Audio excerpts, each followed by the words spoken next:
Good morning, kids. I hope you are all having a great day. Now, I'm Pastor Adam, and I'm Professor Adam. And this is a short show showing you faith and science, how we can learn about the world around us and the Bible in front of us. And we are so excited to be with you today as we continue to learn about faith. Now remember, faith is being sure of what we hope for. It's being sure of what we do not see. Yes, it is trusting in what you cannot see because of what we can see. And you know what? That makes me think a lot about molecules. But what are molecules? Well, when we look around, we see objects and we know that they are real. We can see them, we can touch them. But did you know that all these things are made up of tiny chemical compounds, molecules? Now think of it this way. This is a Lego brick. Oh, I like Legos. Yeah, but just imagine if we have tons of these and we have an awesome Lego sculptor, we can have this, or we can have this. Wow, so molecules are kind of like Lego bricks? Well, yes, except they are so small we cannot even see them without special atomic force microscopes. We can just trust that they are there though, because we can see the objects and we can see how they interact with each other. Now, this week I wanted to show you guys a reaction of what happens when we separate a carbon dioxide molecule from Diet Coke. Now, Diet Coke is a product of a secret formula, and it's top secret stuff, but we do know one thing. It contains carbon dioxide, and we are going to separate it from their secret formula. Now, I'm gonna go get set up outside for the experiment because it might get a little messy. But if you give me a minute, you can come join me outside. But why don't you tell the kids a story while I go do that? Great idea. All right. Now remember, last week when we learned all about those people in the Old Testament who had faith in God, well, this week we're learning about a guy in the New Testament. This guy's name was Saul, and he was a terrible guy. I mean, really terrible. Remember, just a couple weeks ago we talked about Stephen, and this man Saul, the really terrible guy, he was there when they killed Stephen. And then he went around throwing Christians in jail. He wanted to hurt the church. He wanted to destroy the Christians following Jesus. But then something incredible happened. It was a change so big that it not only changed his name, it changed his life. And we can read about it in Acts 9. So it says this in Acts 9, verses 1 through 9. It says, "Meanwhile, while Saul was uttering threats with every breath and was eager to kill the Lord's followers, so he went to the high priest, and he requested letters addressed to the synagogues in Damascus, asking for the cooperation in the arrest of any followers of the way he found there. He wanted to bring them, both men and women, back to Jerusalem in chains. And as he was approaching Damascus on this mission, a light from heaven suddenly shone down around him, and he fell down to the ground, and he heard a voice saying to him, 'Saul, Saul, why are you persecuting me?' 'Who are you, Lord?' Saul asked, and the voice replied, 'I am Jesus, the one you are persecuting.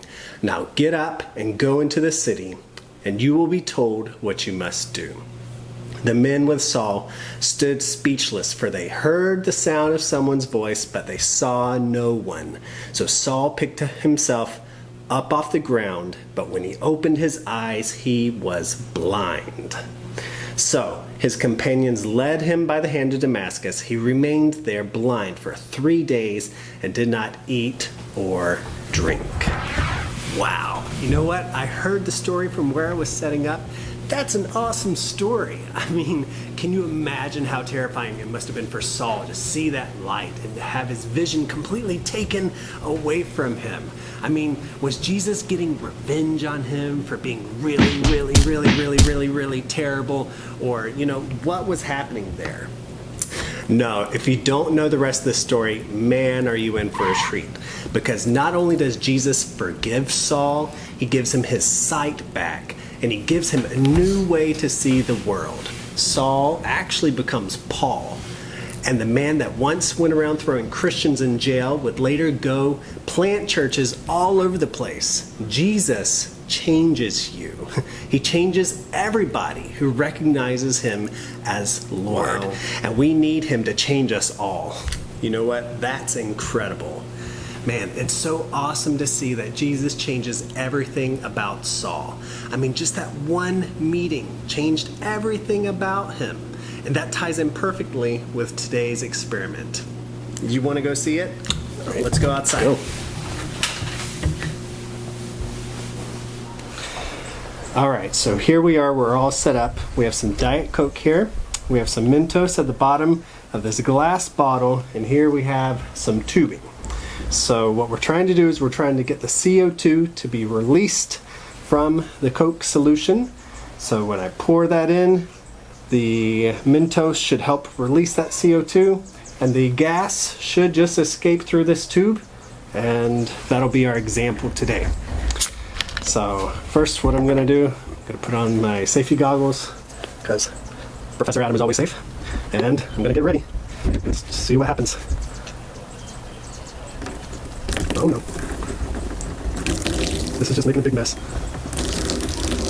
You see the gas escaping from the Coke mixture, and I'm just going to try this. Oh no, I don't know if that was a good idea. What if I squeeze it? So I squeeze it harder. Oh no!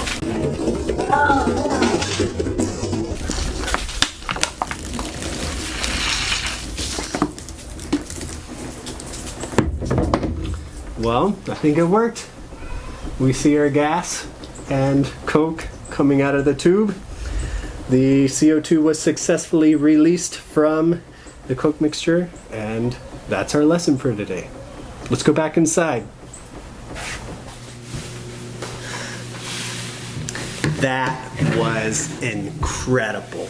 I mean, I saw the immediate change the Coke had when it hit the Mentos in the bottle, and it's crazy to think that there are things we can't even see happening around us. I mean, I had no clue that Diet Coke had so much carbon dioxide molecules in it, and I see the effects of that reaction. The bubbles are proof that something definitely happened. Yep. And that's what we see in Saul's life too. I mean, Jesus gave him a new way to see, a new way to live, and his life was changed because of that meeting that he had with Jesus. Thanks for that story. And thanks for the experiment. Well, that's all the time we have today, kids. Why don't you ask your parents to help you click on the link to your next videos and lessons, and don't forget to memorize your Bible verse. And we'll see you next week.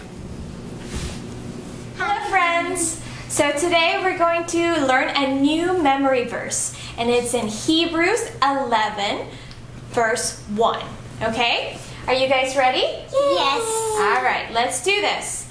It says, faith is being sure of what we hope for. It's being sure of what we do not see. Alright friends, we hope that you memorize the verse as well and be rehearsing it every week. See you soon! Bye!